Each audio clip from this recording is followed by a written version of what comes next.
Bienvenue dans cette nouvelle vidéo. Aujourd'hui, je vais te montrer comment suivre tes finances dans Notion. Même si tu es en micro-entreprise, il est important de faire un suivi régulier des finances de ton activité. Le fait de centraliser tout ça dans Notion, ça va te permettre d'avoir une vue d'ensemble de tout ce qui se passe à l'échelle d'une année, à l'échelle du mois, du trimestre, etc. Ça va te permettre d'analyser également en détail les rentrées d'argent et les sorties d'argent. Et de façon plus générale, ça va te permettre de prendre des décisions qui sont stratégiques basées sur des données chiffrées. Donc dans cette vidéo, je vais te montrer comment suivre les finances de ton activité dans Notion de façon simple mais efficace. Et comme d'habitude, je te propose de te partager mon écran. On se retrouve tout de suite. Pour l'exemple d'aujourd'hui, j'ai décidé de prendre un dashboard très simple, sans TVA, parce que la majorité des personnes qui regardent mes vidéos sont en micro-entreprise et donc ne facturent pas la TVA. Par contre, si toi tu es en société et que tu souhaites que je te présente un modèle avec TVA, n'hésite pas à me le dire en commentaire. Que ce soit pour suivre les finances de ton activité ou pour n'importe quelle autre chose dans la gestion de ton entreprise, je te conseille toujours de rester simple. D'autant qu'on le sait, quand on commence à mettre le nez dans Notion, on se met à bidouiller entre tous les blocs, à créer des pages, à créer des dashboards.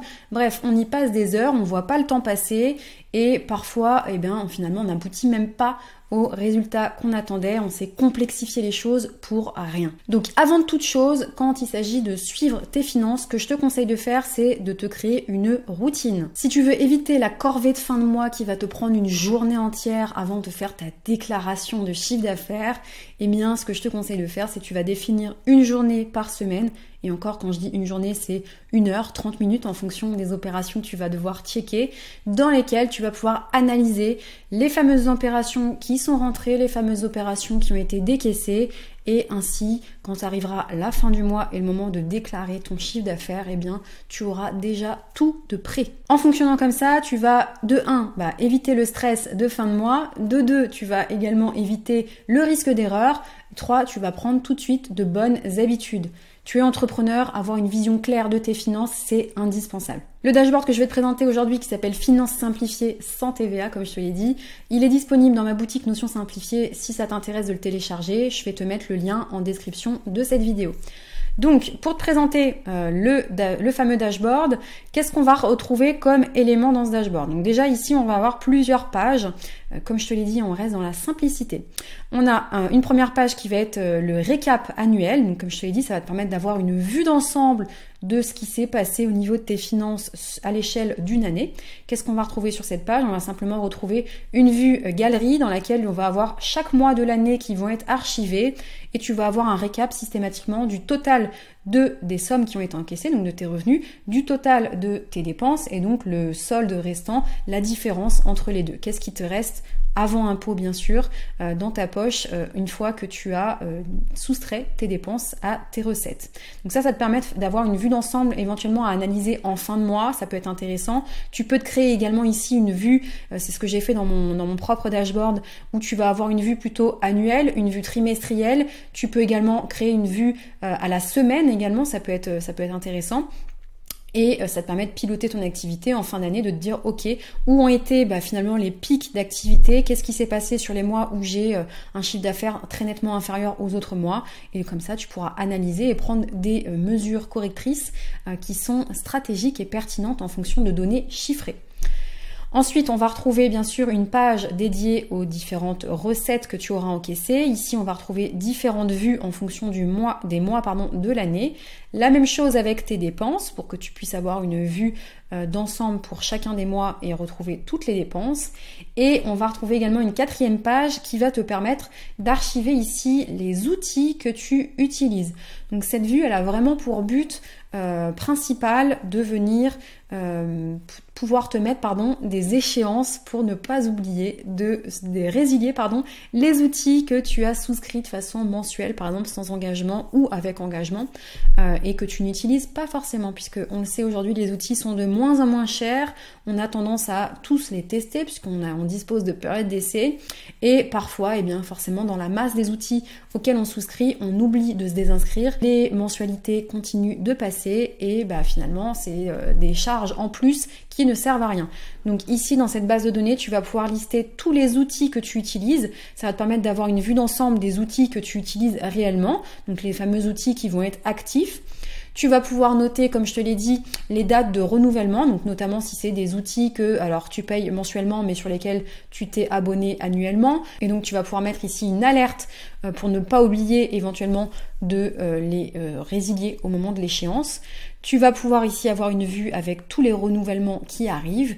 Donc là, on voit que par exemple, celui-ci, il est en rouge, donc l'échéance est passée. Celui-ci, il est en bleu. J'ai pas encore eu de notification pour me dire attention, l'échéance arrive. L'avantage, je vais te le montrer ici, c'est qu'en fait, tu peux te mettre un rappel ici et tu vas définir en fonction de la date que tu auras notée. Est-ce que tu souhaites pas de rappel ou est-ce que tu souhaites un rappel le jour de l'événement, un jour avant, 2 jours avant, une semaine avant. Et en fonction de ça, eh bien, tu vas avoir une notification qui va apparaître sur ton espace de travail pour te rappeler qu'il y a un outil qui arrive à échéance. On va retrouver également une vue qui va te permettre de les trier par catégorie. Ça c'est pareil, toujours dans une optique d'analyse. Tu vas pouvoir voir parmi les catégories quelles sont les catégories sur lesquelles tu as souscrit le plus d'outils. Et ici, tu auras également une rubrique pour archiver les outils qui sont inactifs, donc ceux que tu as utilisés par le passé, mais que tu n'utilises plus, éventuellement pour soit les réutiliser, soit en tout cas avoir une vue de tous ceux que tu as utilisés pour ton activité. Et donc, dans ce dashboard, donc ça, ce sont des pages que tu peux consulter en cliquant dessus, mais l'idée, c'est d'avoir une vue globale pour pouvoir faire ton fameux suivi hebdomadaire. Donc, chaque semaine, ce que je te conseille de faire dans ta fameuse nouvelle routine, c'est de venir ici enregistrer toutes les recettes de ta semaine, toutes les dépenses de ta semaine et de le faire régulièrement chaque semaine pour qu'à la fin du mois, tu puisses simplement aller consulter ici ton récap annuel et avoir le total de tes revenus avec le total de tes dépenses. Ce que je t'ai pas montré également, c'est que si tu cliques sur un mois de référence, tu vas retrouver de nouveau des bases de données qui sont liées ici avec le total de tes dépenses et le total de tes recettes. Je vais prendre l'exemple de novembre puisqu'il y a réellement des factures qui sont enregistrées.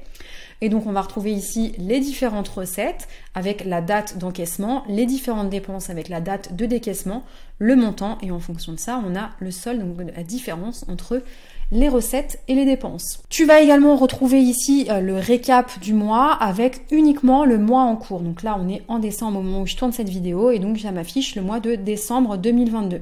Et de la même façon, tu vas avoir ici un récap de tes dépenses récurrentes, des outils finalement qui sont actifs en cours. Donc là, on sait que j'ai 3 outils actifs, que ça représente 76,57 € par mois et que ça représente un coût annuel de 924 € par mois. Ça va te permettre également de jauger est-ce que certains outils sont vraiment utiles et pertinents pour driver, pour gérer ton activité ou si c'est parfois un peu juste fantaisie. Voilà comment gérer tes finances de façon très simple. Bien sûr, tu peux rajouter des catégories en fonction de ce que tu souhaites suivre. Ici, je t'ai pris, comme je te l'ai dit, un exemple sans TVA. Quand on est en micro-entreprise, on a quand même moins d'obligations que lorsqu'on est en société. Ça a pour but, ça vraiment, de te donner des données chiffrées pour analyser et prendre de bonnes décisions dans ton activité et également commencer à avoir une vue de tes finances. Tu peux également dedans archiver les différentes factures si tu n'utilises pas, par exemple, un outil de facturation externe, puisque tu peux, quand tu es en micro-entreprise, encore te le permettre. Donc voilà. J'espère que cette vidéo t'a plu. Encore une fois, si tu souhaites utiliser ce template, tu peux le retrouver dans ma boutique Notion Simplifiée. Je te souhaite une très belle journée et je te dis à la semaine prochaine puisque je vais t'expliquer comment créer un CRM dans Notion.